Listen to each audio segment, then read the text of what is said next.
Let's continue with chapter 5, the contaminants. In this lecture, we will share on the 5 hindrances and the abandonment of defilements, how we abandon these defilements, and what do we get from them? What kind of complete knowledges or fruit can be obtained from abandonment of the defilements? So we will start with the 5 hindrances. By saying hindrances, obviously we know what it means. They will stop us, they will prevent us from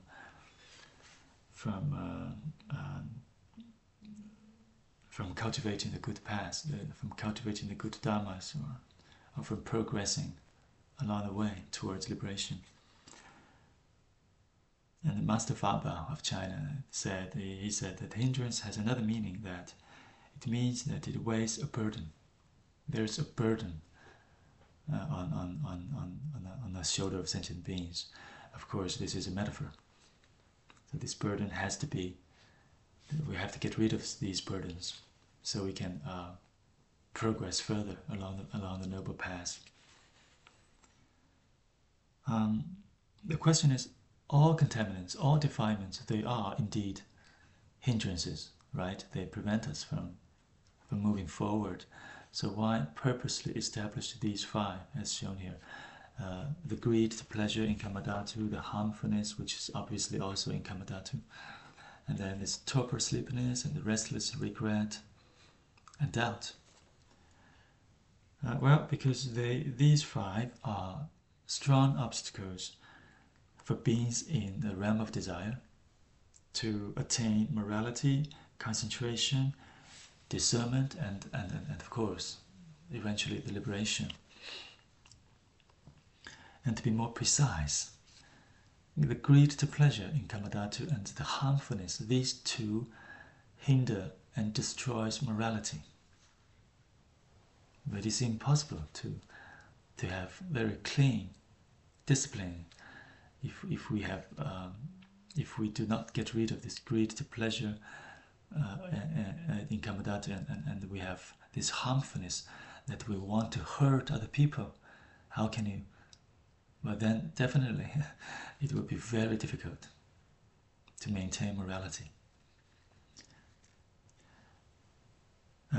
This torpor and the sleepiness, obscured in nature, of course, they will hinder and destroy discernment,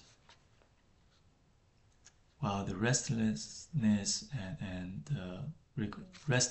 regret, this hindrance, distracted in nature, and will hinder and destroy concentration, or the last one, the doubt. In the absence of the discernment and concentration, due to, for instance, the torpor, sleepiness, or restlessness, regret, there is doubt. If we don't have discernment, if we don't have concentration, we definitely have doubt. And this doubt will hinder and destroy liberation and knowledge and vision of liberation. So all these 5, some of them, for instance, the greed to pleasure and this harmfulness, this sleepiness and the regret, these exist only in kamadhatu. But here, when we talk about the 5 hindrances, we talk only about defilements that exist in kamadhatu. Therefore, although torpor, restlessness, and doubt, as 3 kinds of defilements, although they exist in all over 3 realms, but here we talk about those of these 3 that exist only in kamadhatu.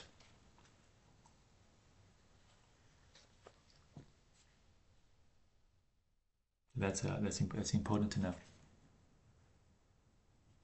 And we merely discuss the defilements that work as hindrances to sentient beings here in the realm of desire. Then the next question we would like to solve is about this grouping. Why do we combine torpor and sleepiness as one hindrance And why do we combine restlessness and regret as one hindrance? Well, there are 3 reasons to do that. First, each of these 2 groups, they share the same nutrient, namely, they have the same factors that can nourish torpor and sleepiness, or same nutrients or factors that can nourish restlessness and regret. And each group has a same function towards our mind and mental status.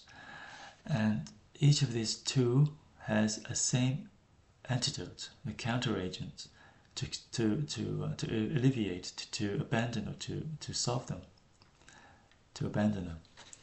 So let's take a look at the torpor sleepiness hindrance first.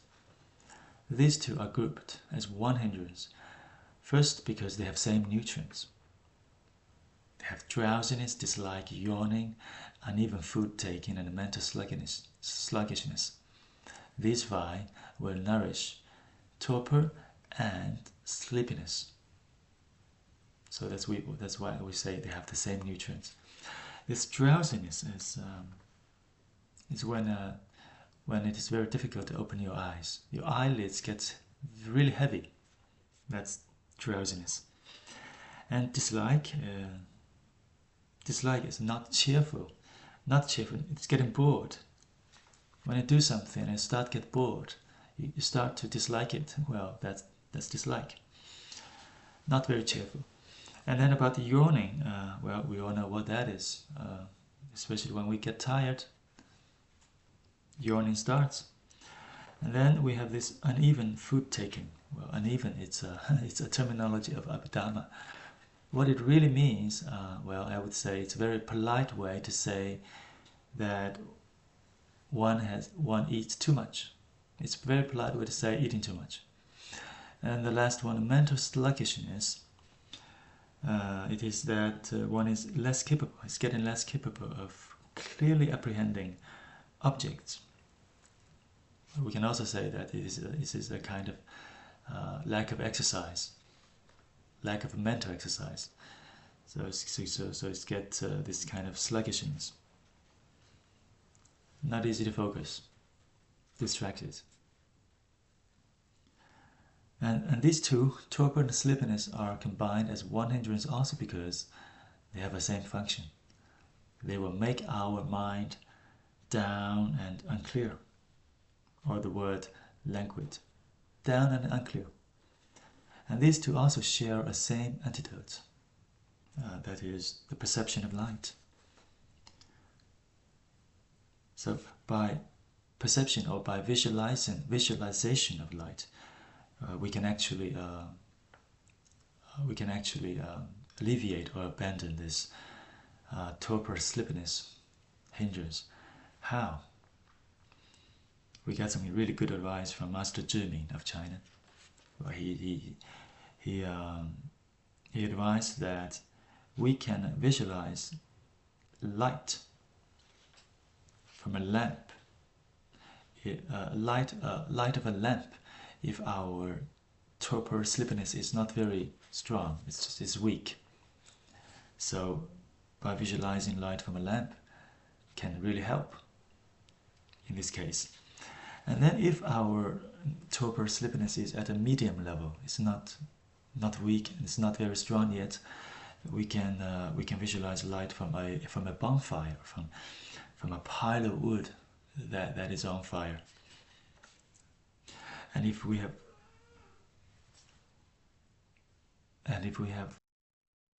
very strong torpor or sleepiness, we can start to visualize light from the sun. We can visualize the sunlight that is shining all over the sky, and that will help alleviate and help abandon this torpor sleepiness. Of course, when it is extremely strong, it is also okay we take a nap to be recharged.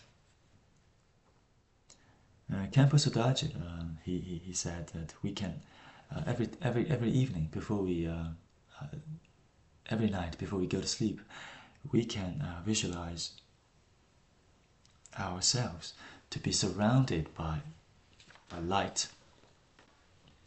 And that will help us, that will help enter dreams in brightness, dreams of illumination. And also we will wake up more easily in the next morning.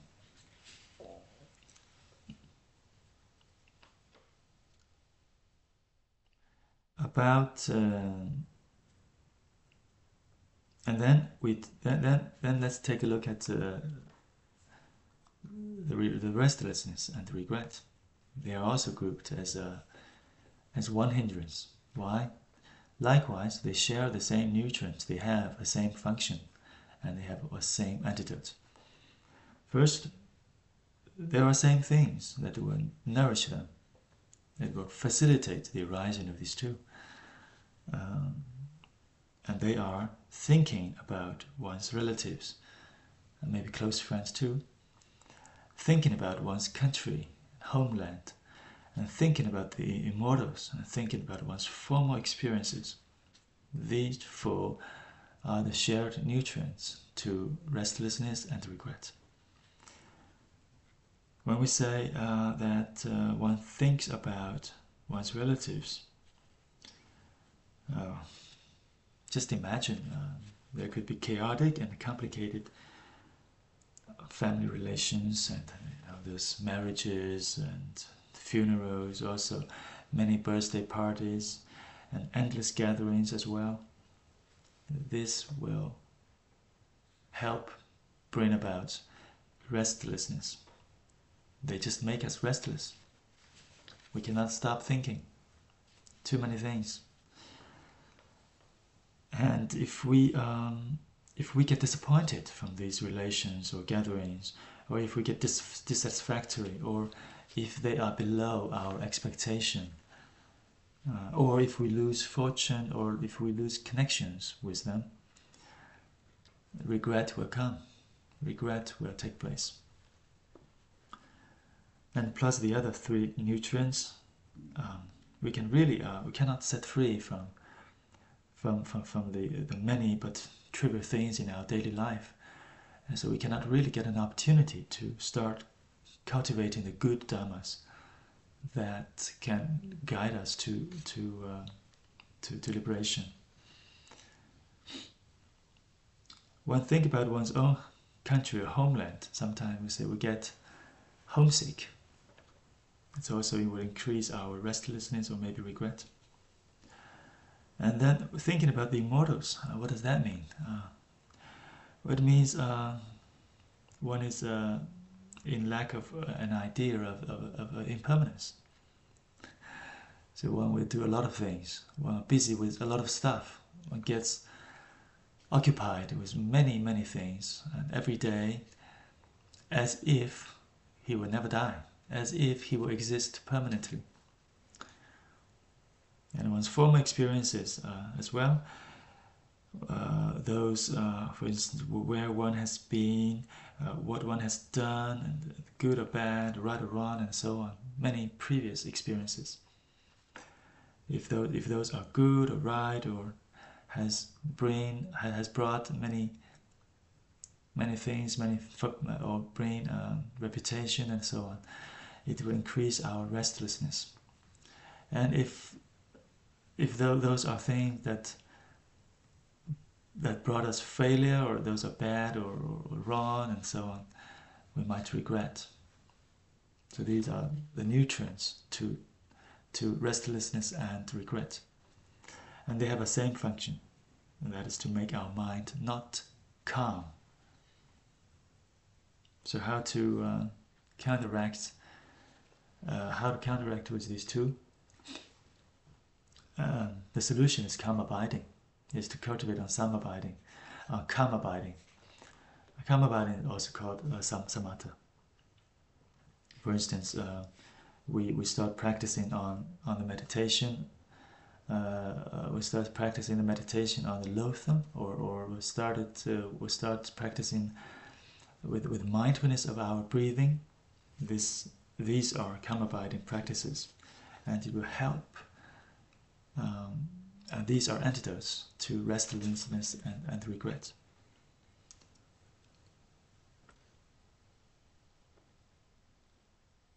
Yeah, okay. So we have explained why a torpor and a sleepiness and restlessness and regret are combined or grouped as one hindrance respectively.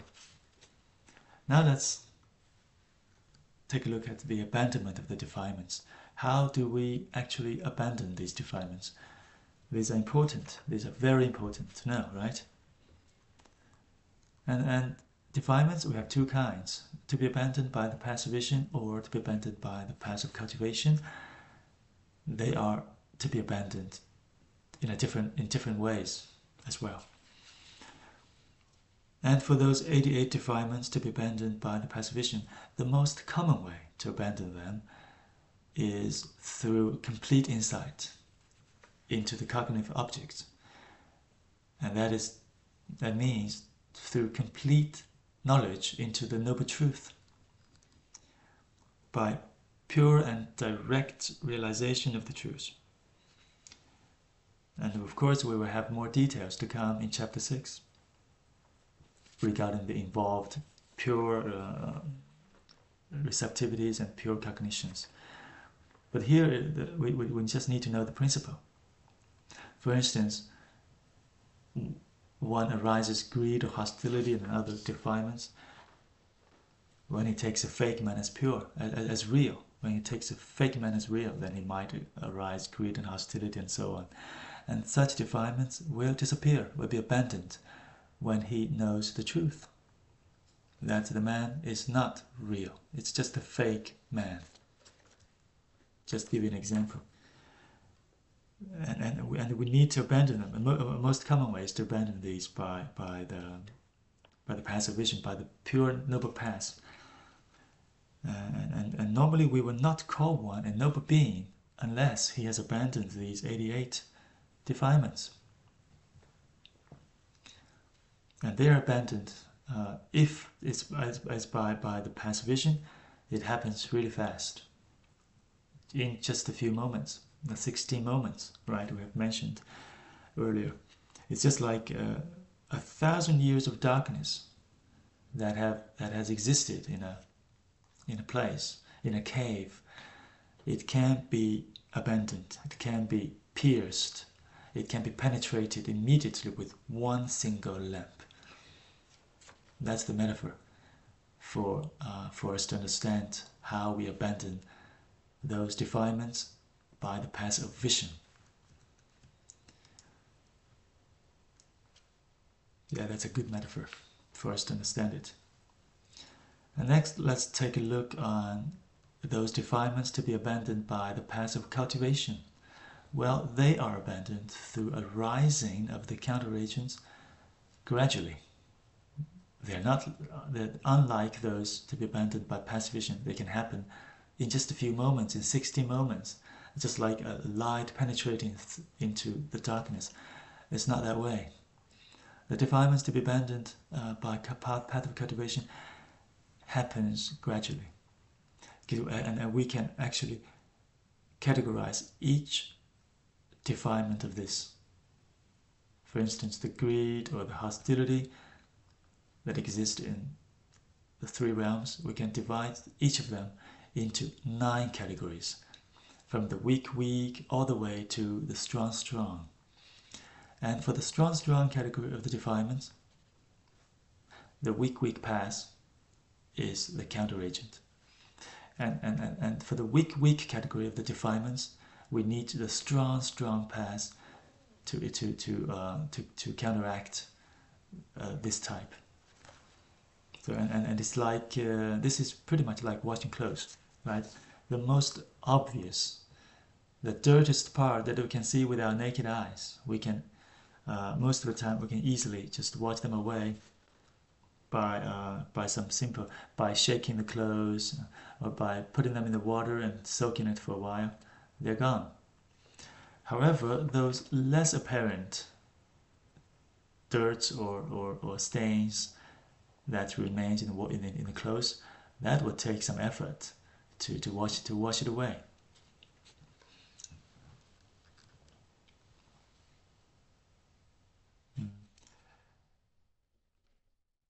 Then we have fourfold counter agents actually.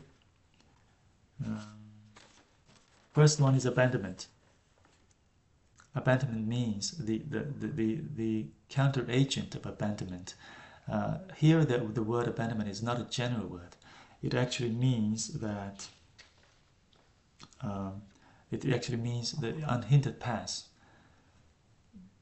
That the unhindered path is the path that fights directly with the defilement. It's the ongoing process that is abandoning, and that is abandoning, and the will result in abandonment, but it is the process that is going on. It's like a thief, or like someone tries to break in your house, and if this guy breaks in, you fight with him in your house. That is the unhindered path. The defilement is not gone yet. We're still fighting with them, and so we coexist. For instance, this unhindered path, yes, it is ongoing process. And then next one is support. Support means the path of liberation. The defilement has already been abandoned by the unhindered path.